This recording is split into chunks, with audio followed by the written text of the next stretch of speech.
네, 일본의 사실상 경제보복 조치에 대한 우리 정부의 외교전이 본격화됐습니다. 밤사이 스위스에서 열린 세계무역기구 WTO 이사회에서는 일본의 부당한 조치에 대해서 회원국들에 직접 설명하고 또 일본에는 강한 유감을 표명했습니다.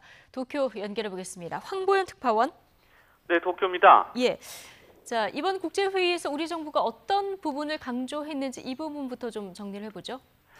네, 자유무역을 강조하는 세계무역기구 회의인 만큼 일본의 이번 조치가 자유무역에 위반된다는 점에 주안점이 맞춰졌습니다.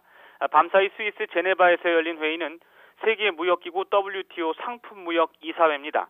상품무역 이사회는 보통 실무를 담당하는 참사관급이 참석하지만 사안의 중요성을 고려해 이번에는 백지아 주 제네바 대표부 대사가 직접 참석했습니다.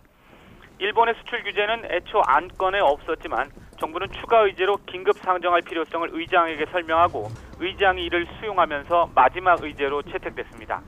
백 대사는 이 자리에서 일본이 오사카 G20 정상회의 의장국으로서 자유롭고 공정한 무역을 강조한 직후 이런 조치를 발표한 것에 유감을 표명한다고 말했습니다. 이어 일본에 이번 조치에 대한 명확한 해명과 조속한 철회를 촉구했습니다. 또 일본이 수출 규제의 근거로 주장한 신뢰훼손과 부적절한 상황이 현재 WTO 규범상 수출 규제 조치의 근거가 될 수 없다는 점도 강조했습니다. 일본의 수출 규제가 한국 기업뿐 아니라 글로벌 공급망 차원에서도 일본 기업은 물론 전 세계 전자제품 시장에 부정적 효과를 줄 수 있고 자유무역 가치를 심각하게 훼손하는 조치라는 점도 회원국들에게 설명했습니다.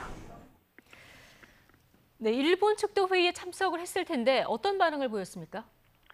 네, 일본에서는 이하라 주니치 주 제네바 일본 대표부 대사가 참석했습니다. 이하라 주니치 대사는 우리 정부의 설명에 대해 이번 조치는 수출 규제가 아니라고 주장했습니다. 그동안 한국에 적용했던 간소화 조치를 원상 복구한 것일 뿐 규제를 한 것은 아니라는 논리입니다. 그러면서 안보와 관련된 일본 정부의 수출 시스템을 점검하는 데 필요하기 때문에 내린 조치라고 설명했습니다. 결론적으로 한국만을 지목한 수출 규제 조치가 WTO 규범에는 전혀 어긋나지 않는다고 강변한 겁니다. 네, 일본 여당에서 명확한 근거도 되지 않고 지금 수출 규제 대상인 일본 원재료가 북한으로 유입됐을 가능성을 흘리기도 했는데요. 이번에는 독가스 중에서 그 하나인 사린가스 얘기가 나왔다면서요?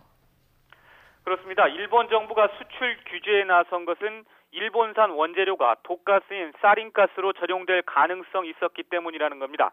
공영방송 NHK가 익명의 정부 관계자의 말을 인용해 보도한 내용입니다. 안전보장상의 문제를 거론하면서 구체적으로 사린가스를 지목한 겁니다. NHK는 일부 한국 기업이 사린가스 전용 가능성에도 불구하고 일본 기업의 해당 원재료를 서둘러 납품해 줄 것을 독촉하는 일이 일상화됐다는 정부 관계자의 말을 전했습니다. 이 때문에 일본 경제산업성이 해당 기업을 조사하고 개선을 요구했지만 한국 당국은 무역관리 체제가 불충분해 적절한 대응을 취하지 않았다는 겁니다. 하지만 사린가스 전용 가능성만 흘렸을 뿐 구체적인 증거는 전혀 언급하지 않았습니다. 사린가스는 지난 1995년 사이비 종교 집단 옴 진리교가 도쿄 지하철역 등에 살포해 수십 명의 목숨을 숨지게 한 맹독성 가스입니다. 이 때문에 사린가스와 옴 진리교는 일본인들에게는 최고 수준의 공포와 징후의 대상으로 인식됐습니다. 앞서 아베 총리는 강제징용 문제에 대해서 한국이 국제적 약속을 지키지 않은 게 명확하고 따라서 무역 관리도 제대로 안 될 것이라면서 북한 관련서를 제기하기도 했습니다. 또 집권 여당인 자민당 핵심 간부들도 독가스나 화학병기 제조에 사용될 수 있는 재료가 한국에 수출된 뒤 행방이 묘연해졌다면서 북한과의 관련성을 암시하는 발언을 잇따라 내놓기도 했습니다. 지금까지 도쿄에서 YTN 황보현입니다.